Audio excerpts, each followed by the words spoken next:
Sorry. I know you wanted to see that again. Welcome to this event. I think the title said something with both beauty and ugly. And we are here to explore what I would say the beauty in the effort to imagine and build a future enriching, sustainable, inclusive society. I guess you all heard those visions before. But we want to explore what it feels and what it looks like, and can we make a desirable future? These are also the questions that we pose and seek to answer in the Decide project, which is part of the new European Bauhaus. So I'm just curious, how many of you in here have heard of the new European Bauhaus? Please raise your hand. I'm so happy to see that you prepared from home. Thank you.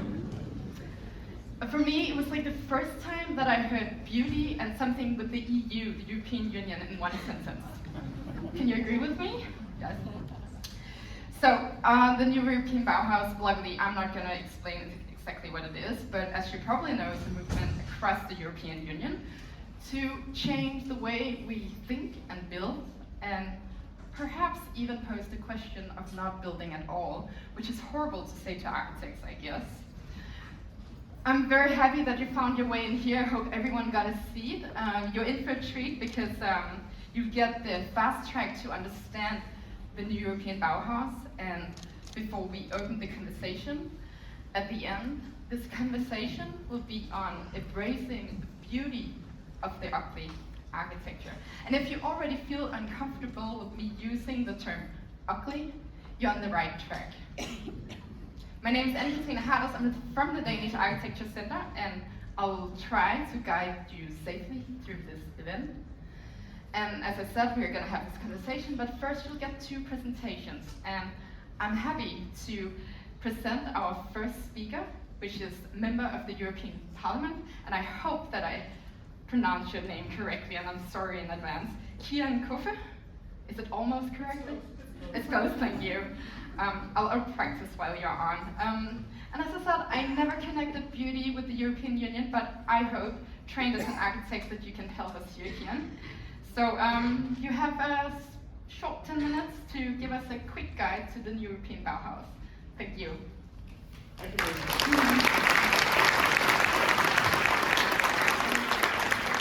Thank you very much.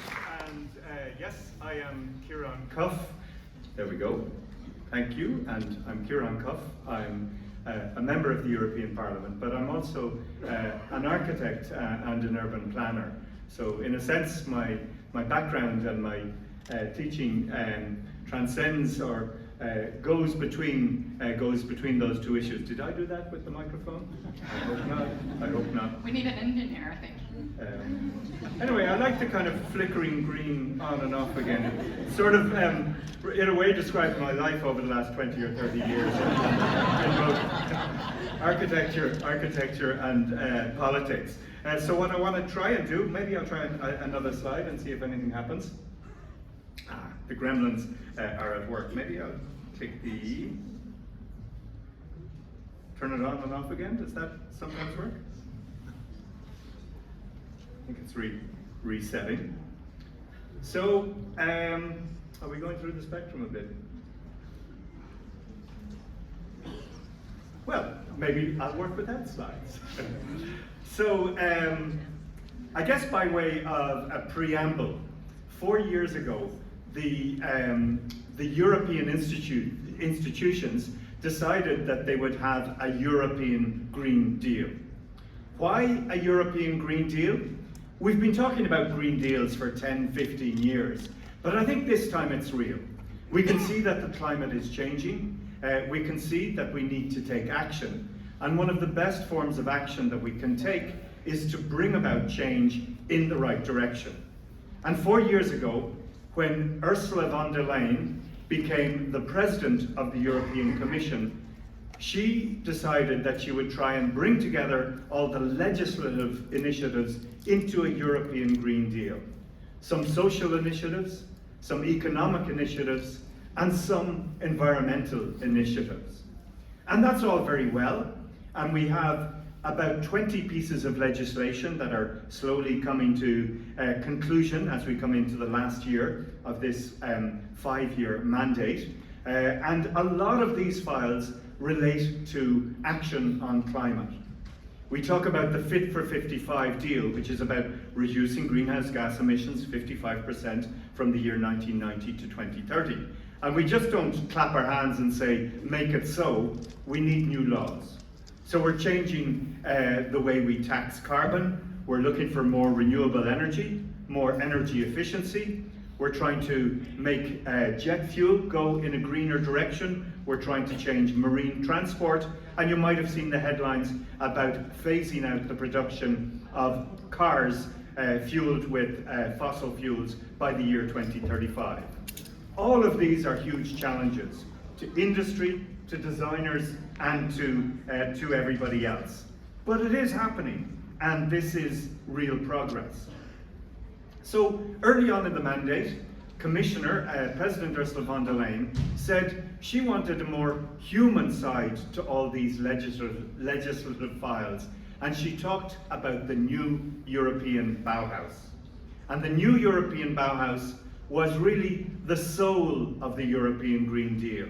So while we legislators move ahead with producing new laws that will gradually decarbonize through a combination of carrots and sticks, we also need something that raises the spirit and warms the soul. And we've had different ways of doing this over the years. I mean, certainly on the does that change? Yeah, there's various mechanisms or regulatory mechanisms for looking at the way we build. And we can look at the amount of energy that's been used, the amount of biodiversity. We can even look at indoor health or beauty. But none of these mechanisms are perfect. And some of you would be familiar with the BREEAM assessment method, the LEED method from the United States. And a file I'm working on in the European Parliament, where I'm the chief negotiator, is the Energy Performance of Buildings Directive, which focuses on the CO2 that is used in making buildings and the energy that's used in use. There's also older mechanisms like the Living Futures Challenge that came from the Pacific Northwest, but the new kid on the block is the new European Bauhaus. And if we talk in a little bit about that, it's an initiative from 3 years ago. It's described as the soul of the European Green Deal, and it is based around 3 values: aesthetics, sustainability, and inclusion. In a sense, it introduces design and culture to the green transition, but it prioritizes work from the grassroots, from the bottom up, and it also prioritizes creativity, and brings people along on that route. And there's a focus on community as well. So if you think of aesthetics, sustainability, and inclusion, you're well on your way to imagining what the European Green Deal can be.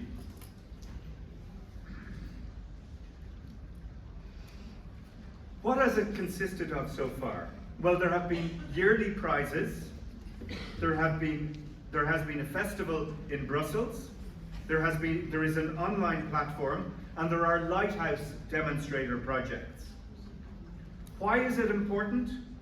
Well, the bottom-up approach. So much of Europe is top-down, telling us what we have to do. The new European Bauhaus is about encouraging innovation and design from the bottom up, with collaboration in both a participatory, transdisciplinary, and multi-level way. Is it all about buildings? No. It can be about a new widget, a new light fitting, a new construction product. It could be about a new way of looking at the city. So some of you have heard of the superblocks idea in Barcelona, where we take the old grid plan designed by Ildefons Cerdà, an engineer in the 150, 200 years ago, and then there was this idea that maybe we'll take some of the traffic out. And you just don't turn off the traffic lights or turn them to red. You have to work with landscape architects, you have to work with engineers, you have to work with those who design street furniture, but more importantly, you have to work with communities. You have to work with children. You have to listen to the voices of communities. You can't just come into the room as an architect and say, I can do this. I mean, we all have great skills as architects, but we have to work with others.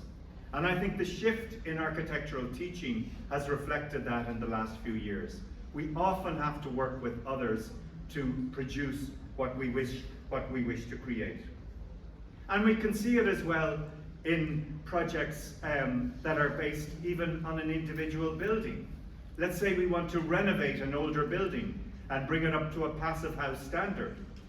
The architect is hugely important in this, but the system services engineer is also hugely important. The person who might install the photovoltaic panels on the roof. And they have to sit down and talk with the occupiers of the building and everybody else. So sometimes we have to work in an interdisciplinary fashion. So far we've had competitions within the new European Bauhaus for projects that embody the new European Bauhaus approach. And this can be something such as a 3D printed building using earth from Spain and Italy, or it can be about transforming the roofscapes of a community by gathering water or putting in planting or making power from photovoltaic cells. Or closer to home in my own country, the Ripple project that makes connections between water and climate change in Irish towns. And sometimes these projects are about education. But most importantly, they're about a new way of making projects happen. We talk about a participatory process, working with others, ensuring that they're involved, not just about being consulted, but sometimes by being at the heart of decision making, even self-governing. We talk about multi-level engagement. It's not just about the project, but it might be about the local authority or the regional government or a national initiative.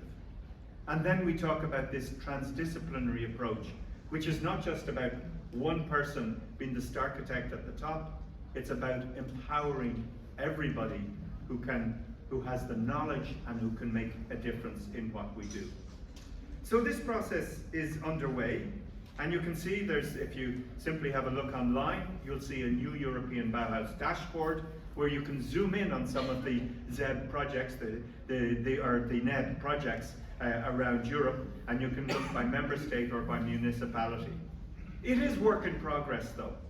It's not a definitive, the criteria are not definitive, they are evolving over time, but I think it is about a new way of relating to your community, relating to the creative process, using design and using communities to produce something that is way ahead, certainly of where the legislators are, and often ahead of where so many of the decision makers are. I think we produce much more if we work together, and in my mind, the new European Bauhaus is the perfect epitome of that. Thank you.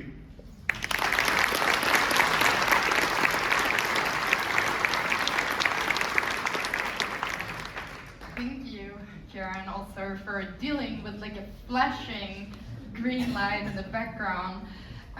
maybe like an alarm light to say how important this is.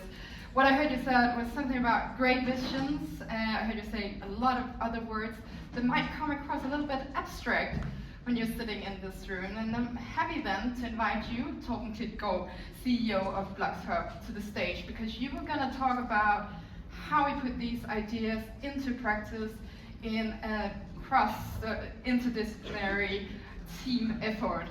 So thank you, Torben. You also have a couple of minutes to take us through the Desire project.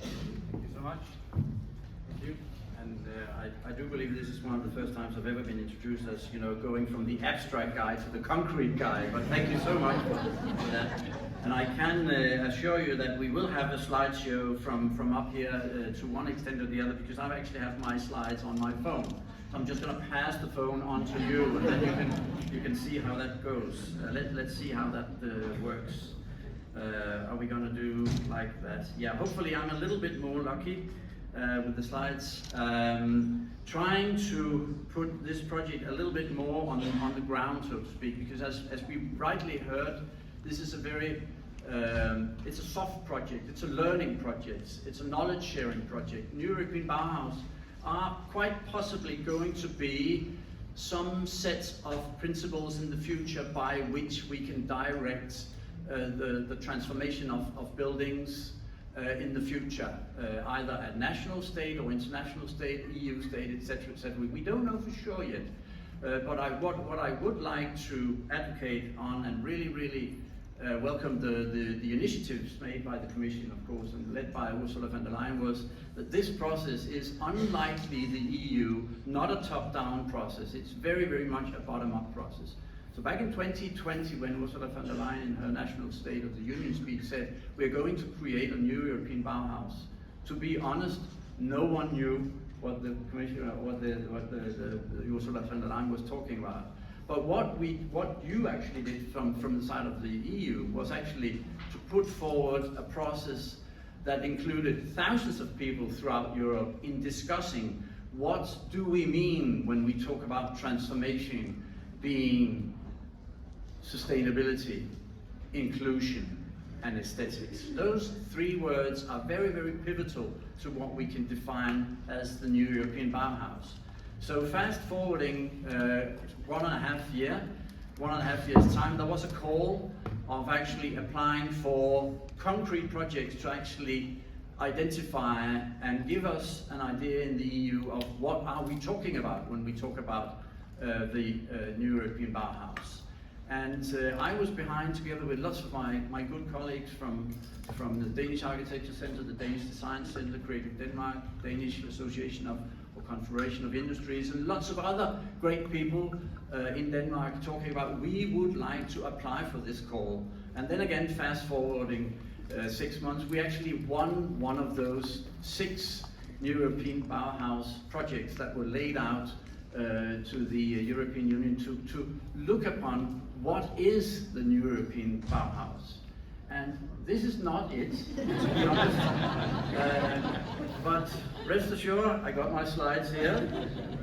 So, of course, what we decided to do was to say, first and foremost, coming from a Danish and a Nordic design and architectural tradition, we said, how can we create a much more desirable and irresistible transformation from a fossil fuel world to a world of sustainable energy, basically. So the climate transition, how can we create that desirable? And hence we came up with the idea that our project was to focus on what we called designing the irresistible circular society. And I got sort of roughly 5 minutes to talk you through what on earth are we talking about. So when we talk about Desire and the Desire project, that's an acronym of the Designing the Irresistible Circular Society. We would like, within the borders of this project, and the borders of this project is 24 different partners across 5 countries within the EU, Denmark, Latvia, Italy, Holland, and also Great Britain. 24 partners, 8 different physical building projects are we working with as the project unfolds for the next 1.5 years. And within that, we are trying to come up with some ideas of how do we actually transform the built environment into something far more irresistible. How can we create and make the climate transition irresistible for you, for me, for us? That is what we hope to come up with some answers of in 1.5 years to come. The reason why I'm saying 1.5 years is because it's a 2-year project to be exact, and we started up last October and we're going to end up in October 2024. Of course, the discussion here is, what do we mean by irresistibility? Is it attractive, desirable, beautiful? Is it going to be affordable, accessible, irresistible, circular, sustainable? And the answer is, of course, it's a little bit of everything. So that is what we are trying to include in 8 concrete building projects throughout 5 different countries in the EU. So the reason why I'm here today is because BlocksHub, where I'm the CEO of BlocksHub, being a co-working space in Blocks, together with the Danish Architecture Center, Design Center, and Creative Denmark. We are overall heading and project managing this project, hopefully coming up with some clear advices and principles on how to actually create more attractable transformation processes within the built environment in the future. Our objectives are to create a learning environment. Learning first and foremost among the different 8 projects going on in these five countries. Learning also amongst the 24 partners within the project, but also at the end of the day, of course, exploiting that learning to tens and hundreds of additional projects, having learned and having been inspired by that project. So when the previous speaker talked about a movement, that is very, very true. That is actually what has been set forward. We are going to create a movement of a variety of different projects, of which the one I'm talking to you about here is only one. So as such, we are denominated as a lighthouse demonstrator, demonstrating how we concretely transform new principles onto new projects, focusing on how we can create a more resistible built environment and a much more irresistible transformation. And of course, as such, we hope, just like the EU, hope to set out a scaling framework for new European-wide value creation and new, of course, building projects and transformation projects in the EU as such. These are the approaches. I think I'm going to skip through them very, very quickly. Of course, we're working mission-oriented. It's a process of 28 different stakeholders across 5 countries coming together, driving learning across sites, across building experiences, as I previously said. And of course, we are going to experiment. We, alongside 5 other lighthouse demonstrators going on as we speak, are experimenting in order to come up with some basic understanding and ideas of what are the principles for actually transforming the built environment into a much more desirable and irresistible state. And the way we have worked with this project so far is that we meaning the 24 partners within this project, has come up with, we could call it a manifesto. It's kind of a little bit like sort of a design strategy, or I'd say, but it's a manifesto that frames our initial definition of what do we mean by designing the irresistible circular society. And as such, it steers sort of the drive and it steers the work throughout these 8 different building projects in Europe. And the manifesto is, of course, it's co-created across 5 countries, across 24 partners, and as such laying the bricks for actually exploiting and exploring further learning as the project is coming to a close. Now the manifesto, this might be a little technical, but the way we actually work about it is we have the manifesto, and through that we have developed 5 different principles of transformation. And just to give you a brief understanding of what we're talking about, the 5 different, very, very broad principles of transformation are laid for you up here. We talk about movement, belonging, circularity, biodiversity, and aesthetics. And when we talk about movement, we want to give agency to all actors. We want to include, We want to be transdisciplinary. We want to make sure that inclusion in future transformation projects are obvious to anyone within the project. When we talk about belonging, we nurture a sense of belonging. Very, very much, very, very important to the people involved in the change processes. If you don't think you belong in a change process, why change? Why sort of add to the process at all? So the sense of belonging is crucial when we talk about inclusive processes, when we talk about citizen engagementship, etc., etc. We unleash a circular mindset. Of course, the circular mindset and regenerative mindset beyond that is pivotal to come up with an efficient transformation of our society. So of course that's part of it. And we embrace, of course, the planetary perspective. These thoughts very, very much being rooted in donut economy thinking, in planetary boundary thinking, etc., etc. We know that there are boundaries for the growth of our planet, and therefore, of course, we have to integrate that. We have to make that an integral part of any transformation process within the built environment. And lastly, we expand the concept of aesthetics, really, really reaching out to the variety of stakeholders within this project in order to talk about aesthetics, in order to talk about beauty, as this talk is very much focusing about. We want to create more aesthetic, we want to create more beautiful transformation processes. We want to transform even more, and we want to do it in an irresistible and of course in an aesthetic and in a beautiful way. That sounds easy, but it's hard. And when I'm constantly saying we in this introduction, we are talking about 8 different projects in 5 different countries. In Denmark, we're talking about a concrete project in Kalundborg, in Herlev, and in Gadehavgård, within 3 different tracks of transformation. Track 1, we create social inclusive housing. That are one of the projects in Denmark, one of the projects in Riga, and one of the projects in Amsterdam. We talk about reconciling cities with nature. That's another track that's also going on in Denmark and in Italy. And then transforming through symbiotic relationships, of which the Kalundborg symbiosis is an example of what I'm talking about here in Denmark. And as such, adding to that, also in Milan, we talk about the old expo area in the outskirts of Milan. That is a project also. So when I'm talking about when I'm talking about 8 different projects, we are working with these principles in order for them to make sense in 8 different concrete building projects and be applied as questions and as reflections and as dialogues with the people involved in these transformation projects in 8 different sites. And adding to the 3 Danish, the slides are a little bumpy here, but anyway, we talk about a project in Amsterdam, a project in Riga in Latvia, and 2 projects in Italy, and last, which was the one I forgot in my intro, of course, sorry about that, Slovenia, in Ljubljana, also in Slovenia.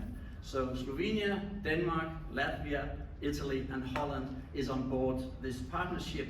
And what the main outputs are is we're going to propose a set of principles for actually holistic transformations, focusing on these 5 tracks I just mentioned.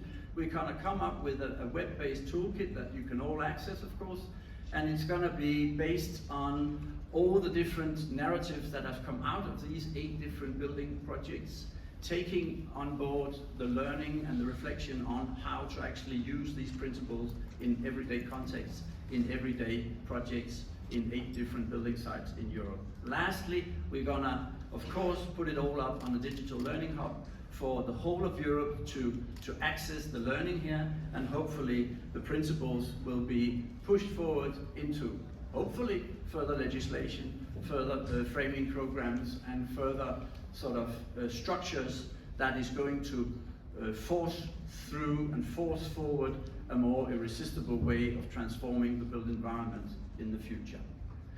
Thank you so much, and join the ride, so to speak. And if you want more information on that, actually I can just do a little advert here, because on the 5th of July, which is on Wednesday, we're going to do a session on the New European Bauhaus economy, a great panel we have there. So if you would like to have a little bit more insight of what we're talking about here on the economic side of the European Bauhaus, then join the session at 1:15 in room C1M5. Thank you so much.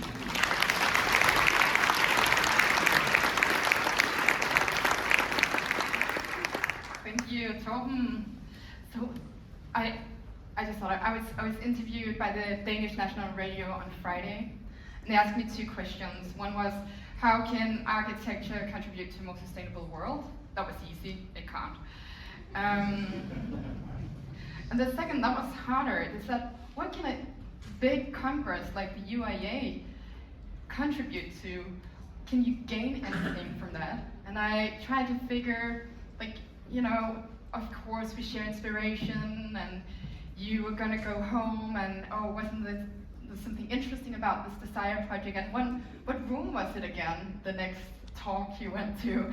And I thought, oh, well, of course that's important, but the most important is that we're gathered 133 nations, and we're listening to the same agendas, the same headlines, and we repeat them. And when we go home to our respective countries, we remember, oh, they were talking about belonging, or they were talking about transformations. They were talking about how we maybe shouldn't build so much new architecture, we should keep what we already have. So I think that's the key here, just the fact that you're repeating the same agendas and bring them home. And therefore I'm very happy to invite you to join this next conversation. I convinced everybody on the team to use the term ugly in the headline, and it wasn't easy to convince them. They're worried because ugly, that's a personal judgment. And I know for that very reason that most architects, they would rather not use the term and not claim to define or describe what's ugly or even what's beautiful. But I want to ask, like, what's the role of architects if you can't talk about beauty? Well, I'm not an architect, I'm an engineer. And as much as I'm longing for it, we're not discussing accurate measures and terms here. But I wonder, with honest curiosity, if beauty could be that in between all the accurate measures. And could sustainability be the new aesthetics per se? Welcome to this final conversation on how sustainability, the sustainability agenda, is pushing architecture into new directions, and how architecture perhaps could push the sustainability agenda, at least I hope. So I had decided that I wanted to invite my panel one by one, but I just changed my mind. I want all of you to go up here. Welcome.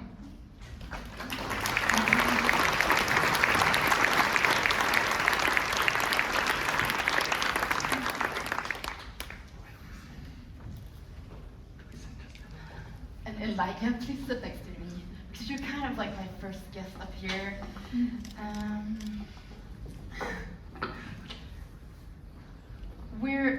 We have invited you to bring about like different perspectives on aesthetics of sustainable architecture, and especially the architecture which has already been built in terms of transformation. And Inlai, yeah, that's you. Yeah. The discussion on preserving and transforming architecture has been intensified, at least I think so. But let's be honest, not all the existing buildings are, you know, pretty, to be frank. Mm-hmm. Do you ever use the term ugly to describe architecture? I hope you're not trying to get me cancelled. You know, like, can I actually get a raise of hand too in the room as an architect here? Okay. Surprising. No, this is dangerous territory. That's why I always do the engineering disclaimer. Right, fair enough. Yeah, I mean, as an architect, you really put a lot of your heart and soul into buildings, right? And every time you produce a building, it's kind of like your baby. So, can babies be ugly? My daughter, she was for sure really ugly when, you know. I feel like most of the time somebody else's baby can be ugly, right? So yes, I would say that, you know, according to me, everybody has their own taste, and sure, some buildings I could consider to be ugly. like when people were looking at the stroller, they were looking at my baby. She's called Sally. She's really sweet and pretty now, but they were looking like, oh, yeah. So, do you think, like, would you agree that ugly is a personal judgment? But Yes. yeah, but do you also think there's some things that everybody finds ugly? Yes. This is a great start for this conversation. Very, Thank very, you. very giving, isn't it? Yes, yes. Okay, and like Hoy, a senior associate and head of innovation at the architectural firm called Smith Hammer Architects. And we will continue a discussion on aesthetics because we're like moving on in this row of panelists. But you've promised before to sort of lay the ground on how planetary boundaries are giving architects new boundaries. And first of all, I want to know, how do we know if we build within the planetary boundaries? I think for an architect, I think almost everybody in this room has kind of the same question on the inside, because it takes a very long time to understand how our practice, specifically as people, create effects. You have to kind of understand that the long-term effects in the planetary boundaries they can take a long time to eventuate to the point where they can be measured in the environment. So really it comes down to a question of how can you model your effects, or how could you read and register the effects of the materials, for example, or the processes that you're in when you design a building. And so that demands an enormous amount of research, but it also kind of demands a little bit of activism as well, because you can only live and guide yourself by your own knowledge and your own experiences, and sometimes you have to take what we call the precautionary approach, or the precautionary measures of, if it looks like it's going to be bad, then it probably is. Would you say there's a problem using planetary boundaries as a term, and like, a term that directs our actions? Honestly speaking, I think planetary boundaries are an extremely interesting approach to measuring planetary health. Number one, because in the built environment, we've had a very strong sort of directive drive to reduce carbon. And we heard from Kieran that actually things like, if you reduce jet fuel, yes, you could reduce carbon. But if you do reduce jet fuel carbon in specific ways, you make extraordinary pressures on land, for example, or land use, and genetic modification of crops might help that as well. So there's these terrible things that you could get as externalities if you don't look at things holistically.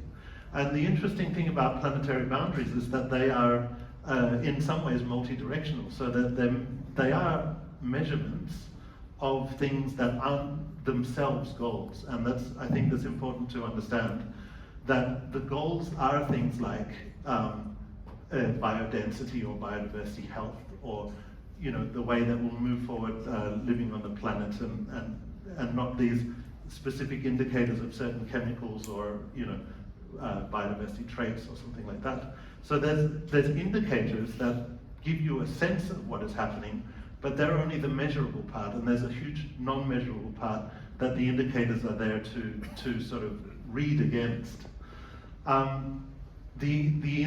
This is long, but the interesting thing is that for a designer, I feel that there's this added layer of being able to predict and model things that can't necessarily be read by these indicators, because these indicators need a specific scientific method of judging against. So, I hear like planetary boundaries being like an indicator of how we should treat planet Earth in a way, and there's many things in between that we cannot measure. So, what's the role of the architects trying to deal with those two? Meaning? Sorry. Has the role of the architect changed now working with the planetary boundaries? I think absolutely. I think it's actually kind of a new metric anyway, historically. And we as architects, I think, have been educated in a way where we actually have to re-educate ourselves. to understand, first of all, what they are and how do we affect those boundaries. Yes? Great. So just before we move on to Madeleine, no, you know what? I'm gonna wait with that question. I'm moving Sure. on to Madeleine, and welcome, Madeleine. Kate McGovern, you're an artist, and you're also engaged with the Desire Project. And we started talking about planetary boundaries now, as you know, those things you can measure, but there's so many things in between. What do you think? Maybe you could say what's the new role of the architect in this sense? Yes, maybe. I was thinking about something that I'm looking into very much right now. So I think leaning into Latour's ideas of how our existential core question as human beings has radically changed, that we no longer are creatures navel-gazing, looking for some kind of answer to our existence, our human existence, which this kind of image that I'm painting with my words has been reflected in so much art through many times of books, and films, and imagery. And you can say, if the core existential question is different, then maybe we can say that it's now about how humans are conscious about all the different life forms that we are living intertwined with and deeply dependent on. So this core question changes everything, I would say, because if architecture is to create an existential foothold for human existence and many other existences, then if the existential question is different, then architecture must also be different. If art is about reflecting the meaning of our existence, then art should also be reflecting differently. And I know it's very abstract, but I hope it makes sense. Also pretty essential. And maybe I will try to make it more specific and less abstract. We discussed, I talked about ugly architecture in the beginning, and maybe you would help us explain how do you see the term aesthetics differ from ugly, pretty? Yeah, so okay, so I'm not an expert, but I work with art, I work with performing arts, I'm a director of massive immersive installations, and I'm responsible for introducing a new character to the site that is a part of Desire. So I can say how I understand aesthetics. And historically, I would point to that the core, one of the first definitions of aesthetics is tools to feel. And I think this is really interesting to go back and look at that. So what does that really mean to feel? The moment we talk about feelings, we don't talk about ugly and beautiful. Feelings are much more complex. And you can also say that, of course, then again, looking at beauty, we can do like a historical definition, but it's never, you can never really, you can look at different ways onto beauty and different phases of history, but beauty, it slips away from us, right? There's a mystery to it. And the mystery here is essential. And so going back to aesthetics, tools to make us feel. And then you can also, if I define it through Baumgarten, you can say aesthetics are learning, perceiving, thinking through our senses, right? So again, as an artist, of course, this is what I can contribute with as a part of the Desire Project, to sense, to feel. So I'm curious, can you discuss aesthetics of, for instance, a building without personal judgment? Is it like distracted from personal judgment? I'm not sure if I can say anything interesting about that actually. I would rather, okay, now I'm gonna coop the because there's some things I would really like to plant in here today. And talking about beauty, I would ask the question, beautiful to who? So what we're dealing with is now, because if our core existential question has changed. Creating architecture that is beautiful for who? So in the future, not just humans, right? And what is beauty to a bee? What is beauty to a bird? What is beauty to all these different creatures that we are living here with? And I think this is so exciting. And this is also why we are in a time it's extremely paradoxical, right? Because we're standing in front of it's so exciting to put into shape and experiment together, but at the same time we're also facing this massive destruction. Do you want us to use the term beauty, beautiful, less, or always in the perspective of the one who views the art? So I can say what I'm doing myself. I'm really interested in the notion of beauty right now because it's. But I'm asking, how can we as practitioners root ourselves in the idea of establishing habitability for many different creatures? For me, this is my starting point. Then what emerges from that is different expressions. And I actually think that they are beautiful.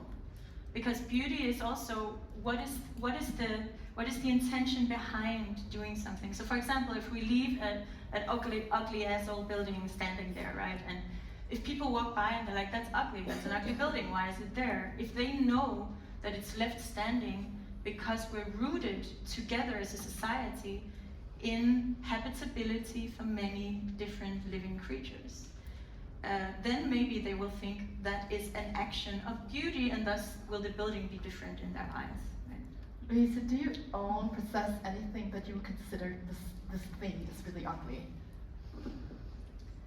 I think maybe that's actually where I'm troubled the most, that it becomes a thing of adjustment that's sort of final.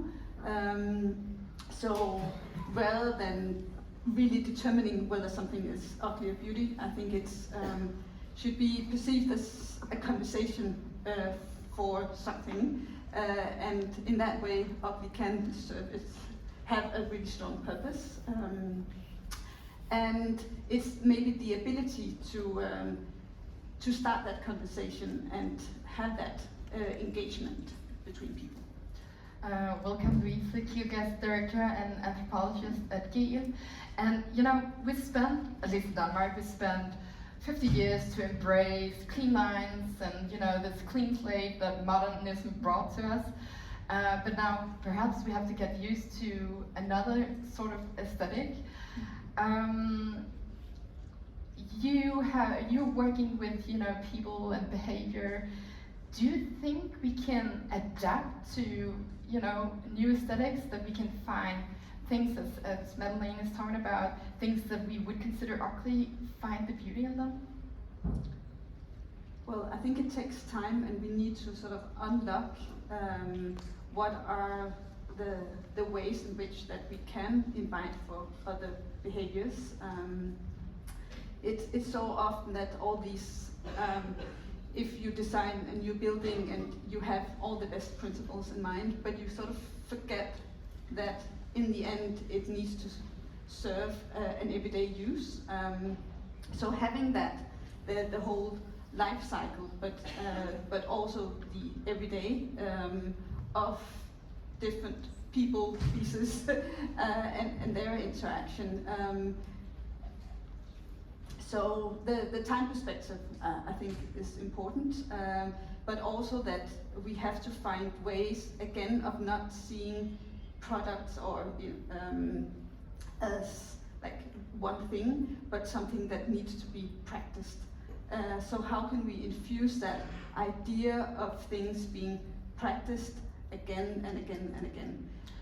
We know that behaviors are like so difficult to change because a lot of it is subconscious, and we talk about nudging, and but it's also that it's so embedded in us, so we need to continue that practice. So if I look at me, like me, I need to buy a new apartment, and when I'm looking at apartments in Copenhagen, I'm like, oh, is it big enough? Does it have high ceilings? And all these 1 billion things that I have to take off. And maybe I even look for inspiration on Instagram, and I have this idea of what a nice home looks like. So how am I gonna push my picture of what a nice home looks like? It takes practice, but who's gonna give me that practice? I think it needs to come not just from that building itself. It needs to be, and we heard some of the values and principles of the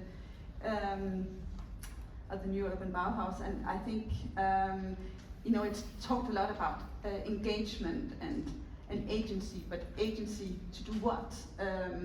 So what if that sense of agency became a way of being that we need? It's again, it's not a finished product, but it's a thing that we need to engage with, and so maybe not finishing things, and we see a lot of examples of that where people can start to influence, and we see buildings as a process, or new neighborhoods and the development of neighborhoods as a process rather than a thing that you can plan and build and then that's it. So maybe again, this notion of time, I think, is hugely important. And Indy, you look like someone who's thinking with your entire body. I've seen you in many, panel debates. You are focused on systemic change and so on. Do you think we're about to see a change where we are building this new architecture, we're gonna preserve the existing architecture, we can embrace that the architecture is gonna look different than we're used to?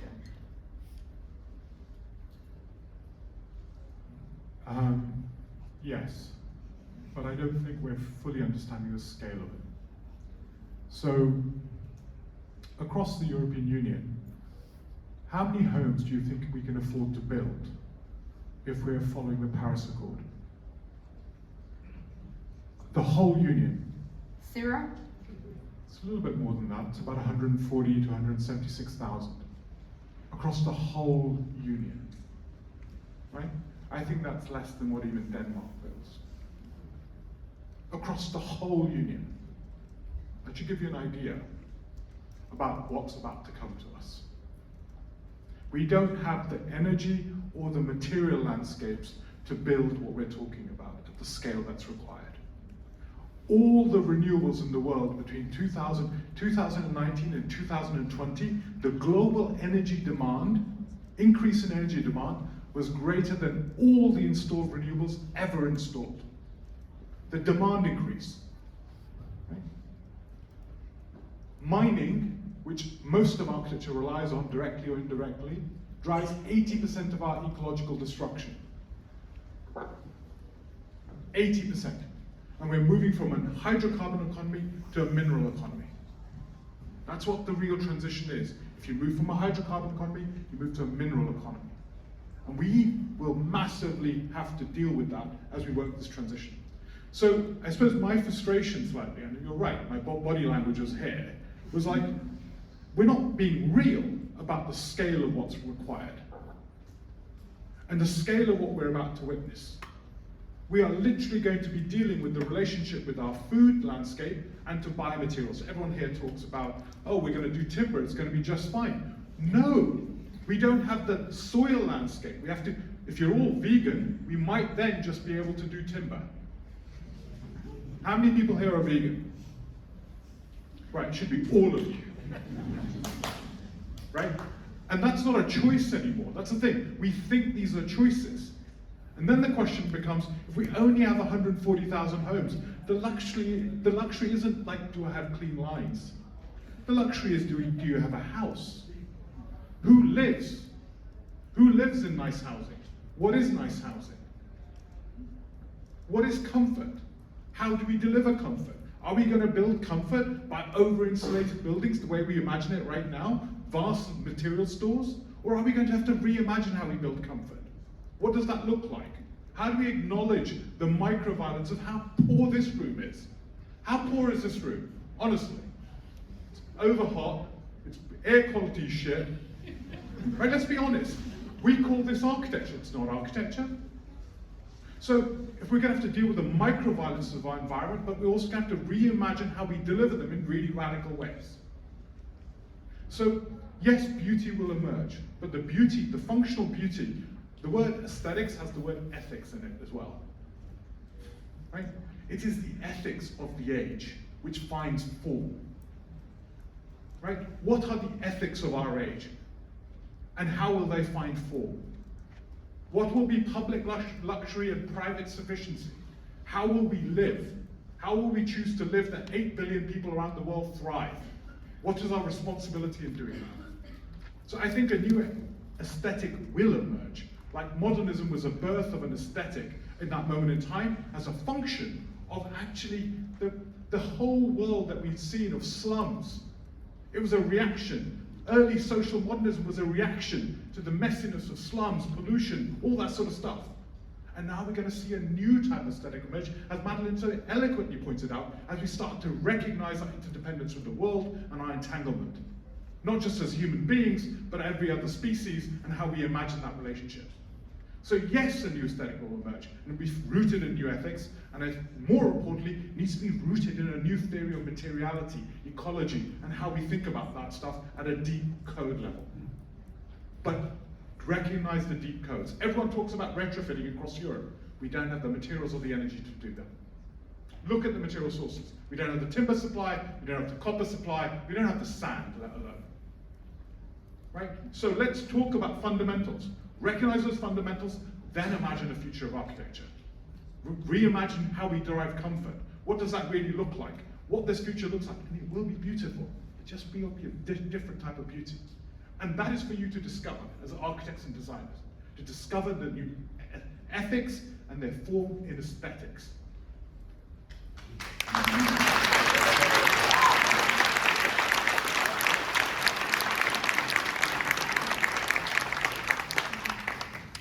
I think he pretty much responded to a lot of questions. Eli, what are you thinking? He's saying that not only should you build extremely sustainable, but you also have to create architecture that is obviously better and more comfortable than this. So that's like pushing the boundaries in many aspects.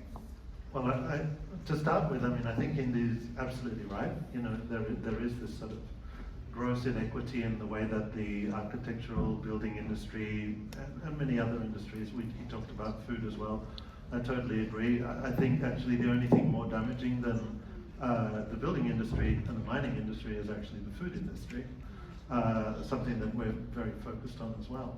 But the question then becomes, I mean, architecture is the historically at least, the manifestation of power and the security of power, right? It started even in the medieval era, it was about, you know, maintaining a feudal system and making sure that your grain stores were there and being able to protect a piece of land that you had an agrarian system to support. So then the question becomes, you know, how do we make it desirable to change in the first place? Because the need to change is there, it's absolutely clear. But how do we do this in a way to bring people along with us? And I think that's where we get back to Madeline's point about aesthetics. Because actually, I'll do another vox pop just on that point. There's two options. You have to raise your hand. Either part of this could be right. But just in your own feeling or knowledge or understanding, which is more powerful as a motivator of behavioral change? Is it A, knowledge, or B, experience? And for the ones that want to raise their hand for knowledge, raise your hand now. I presume by deduction the answer is probably experience for most people, right? Everybody who's interested, who says that experience is the motivator of behavioral change. Okay, so then the interesting thing is that if we take Madeline's point and that our experience is essentially what our senses perceive processed by our brain and bodies, right? That's what experience is. And so the world of aesthetics becomes perhaps the most important and most powerful agent of change, and that's where not just the creative industries step in, but kind of everybody steps in at that point, right? And then the question is, how do you create an experience of something that doesn't yet exist? That is almost a priori the goal of architects and designers and advertising people. And the interesting thing is, I would say that the realm of, this visceral realm of experience creation has been co-opted by mostly advertising companies for the securing or growth of wealth for a very few people. Sorry, I'm just showing my political cards here. But there is the agency that we could have to create visceral experiences of a future that is desirable through a kind of activism of the arts, or the activism of architecture, or the ability to use the skills that we have to create a sense of what it might look like, feel like, smell like, taste like, etc. And you know, we as architects, I'm speaking to the majority of the room, are actually quite well versed in creating visions that are somehow palpable or visceral of things that don't quite exist. And so our retraining is not about creating visions, our retraining is actually about being able to see that future ourselves. But I can't help thinking, and like talking about desirable society, with everything in this earth, like we're facing, facing radical change here. Yep. Aren't we beyond the desirable? Aren't we in a position where we say like, okay, beauty is a luxury that we might not access in the future. Now it's just about like sort of surviving in the most ethical way. In some ways, yeah, but like, okay, show of hands again. Who thinks that beauty is coupled with destruction? How? In a way, that's almost your question, isn't it? Like, can we still have the luxury of beauty in this, you know, in this age or this point where we're actually struggling to survive? And I think that actually it's not just independent. There are certain aspects of beauty that we rely on for survival. Anyone want to? Yeah, I would like to. Yes. There was a big demonstration or manifestation in the streets of Copenhagen some months back, led by the climate movement of Denmark, and there's a group of writers who got together and they wrote this poem that they put on a big banner, and it's redefining luxury. Luxury is the touch of a child. Luxury is a bird's song. Luxury is the buzz of bugs. So I'm making this up because I don't know the poem by heart, but I think the poem was an invitation to redefine luxury. So I think when we're talking about desire, desire is everywhere. Like the bee desires the flower. Actually, bees' lives are very queer, and there's this trans-species sexuality happening. That's a detour, but anyway. so desire. So a lot of what when we say desire, we link it to a story made by Hollywood and capitalism of what it is we should desire. So we have to redefine that physically, right? And I think actually also earlier the glitch in the slides I thought was really interesting. I think actually that's a whole art piece in itself, and I think we should have more glitches. I'm talking from a Northern European perspective. Meeting in this, also coming back to the space we're in, it's such a space of order and control and smoothness, and we're not in a smooth situation. Like we're deeply challenged. It's like, you know, existence for multi-species on this planet. It's pretty dense, and we know, many of us know that. But the spaces that we meet in and where we are in a Northern European context are spaces of order and bodily satisfaction, right? So I actually think we should, glitches are invited. I would invite glitches in. I would invite scientists to start crying on stage. I would invite technicians to actually make the slides crack.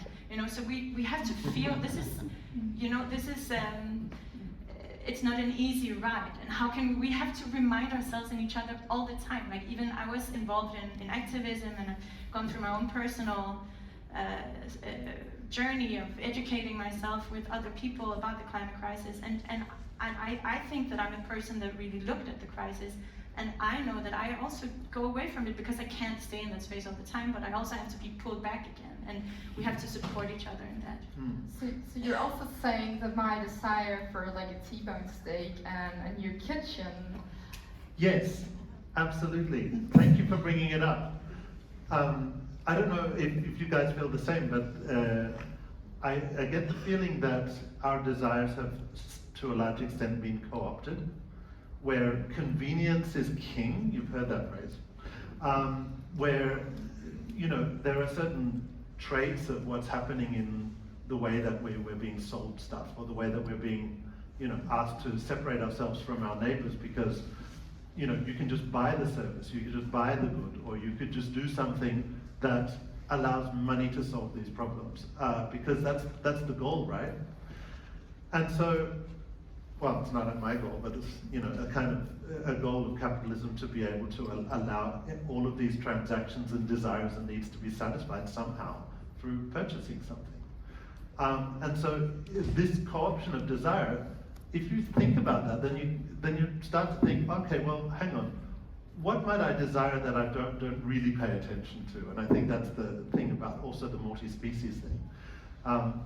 You get much more fun, you know, playing with an octopus. Well, I get much more fun playing with an octopus or a crab than I do, you know, playing Xbox.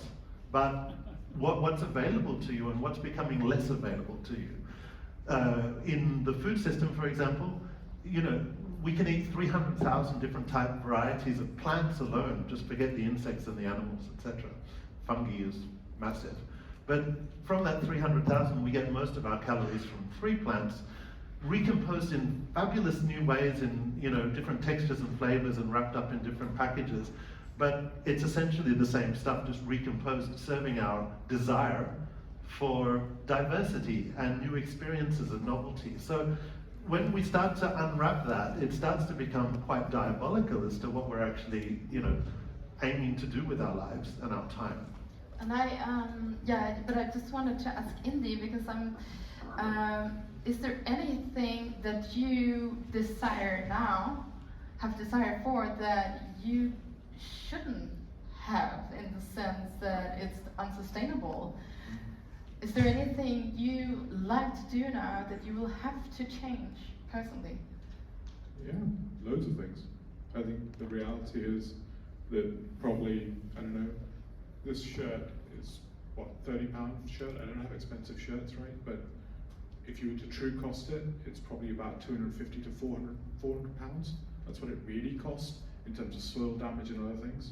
So when you start to look at the reality of our lives, pretty much everything around us is going to change. What we buy, what we consume. It's not going to be the same. And that is coming at us. I think we are going to face a new economy of materials. I think we're going to make different choices fundamentally in those transitions. I think the thing is not to see this as an imposition. I think is to discover this. There are new constraints and new abundances, right? So I think Madeleina's example of the bee is beautiful. But simultaneously, like in Melbourne, people gave trees email addresses and people started to write love letters to trees. Right? Love letters to trees. So what is the love to a tree? If a community plants a tree, it's a 90% chance of survival. If it's planted by a local authority, it's less than 50%. So what is the power of love in that? Right? How do we value that in society? What does that mean when we make things that are actually different types of economies and relationships? So I think there's something beautiful coming here, genuinely beautiful, which I think is more coherent with the world in a much deeper sense. And I think the incoherence itself is ugly.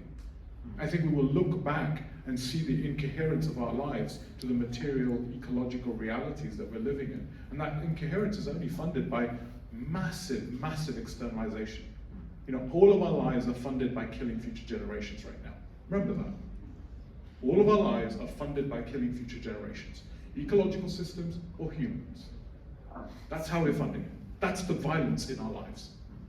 So Indy, do you think there's a risk when we say, okay, we want to make an irresistible, desirable future circular society? Is there a risk that we kind of think, okay, we can kind of continue, you know, doing what we do always because it's what I desire, should we instead actually call it something else?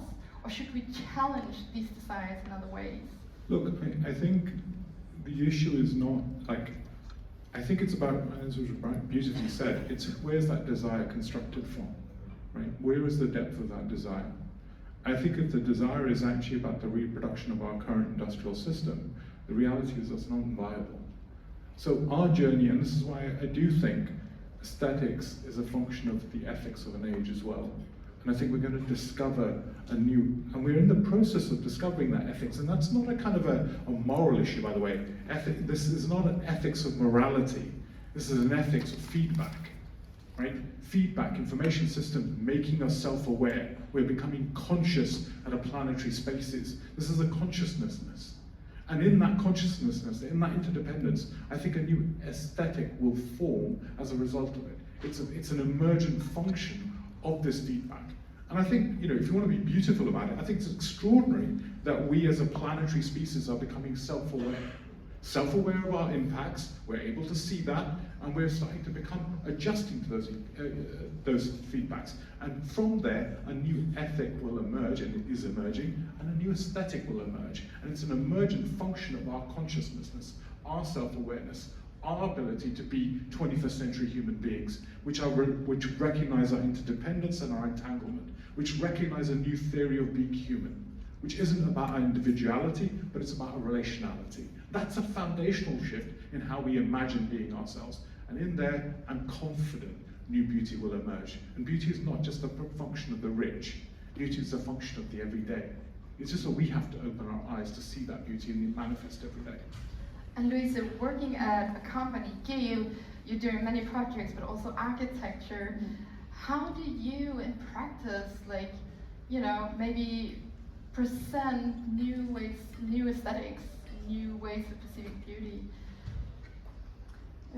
I think we are less concerned with presenting one version of aesthetics, but really constantly starting new processes of reimagination. And I think it is, and we are all talking about this process of and power of reimagining a different way of seeing relationships, but also not leaving people with this sense of only chaos and complexity, but what are you able to engage in? So I think also shifting, and we need to talk about how to shift from that individual imperative of looking at the world in a different way, but how can we help to create that collective power, which will be needed for also having a sense of agency. So in line, we're almost at the finish line here.